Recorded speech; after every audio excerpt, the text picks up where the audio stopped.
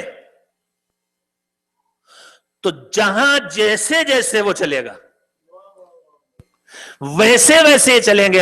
کاش میں کہہ سکوں جو خدمت میں آپ کے بات کہنا چاہتا ہوں.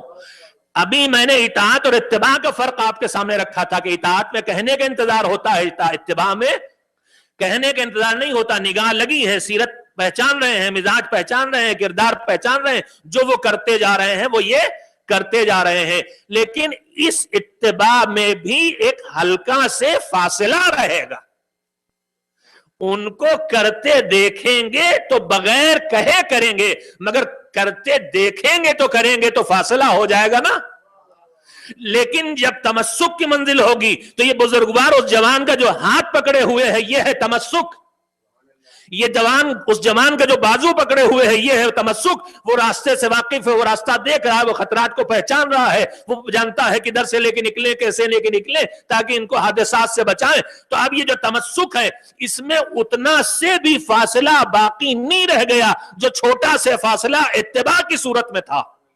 جب تک اتباع کر رہے تھے ایک ہلکا سے فاصلہ تھا، لیکن جب تمسک کی منزل میں آ گئے تو یہ فاصلہ بھی ختم ہو جائے گا. ایک دوسرے سے اس طرح سے اٹیچ ہو جائیں گے کہ جیسے جیسے یہ چلتے جائیں گے ویسے ویسے یہ چلتا جائے گا. جب وہ چلیں گے یہ چلیں گے، جب وہ رکیں گے یہ رکے گا. بس میرے عزیزو، گمراہی سے بچنے کا جو راستہ اللہ نے ہمارے حوالے کیا قرآن کریم اور روایات پیغمبر کے سہارے، اس سفر کا آغاز محبت سے ہوتا ہے اور اس سفر کا اختتام تمسک پر ہوتا ہے. ہم کو یہ یقین دہانی اپنے وجود کو دلانا چاہیے کہ ہم اس سفر میں کس منزل پر ہیں. ہم خالی محبت پہ رکے ہیں یا کچھ قدم اطاعت کی طرف بڑھ چکے ہیں یا کچھ منزلیں ہم نے اتباع کی بھی طے کر لی ہیں یا کہیں ہم تمسک کی حدوں میں بھی داخل ہو چکے ہیں. گمراہی سے بچنا ہے تو بہرحال اپنے آپ کو تمسک اہل بیت تک پہنچانا پڑے گا.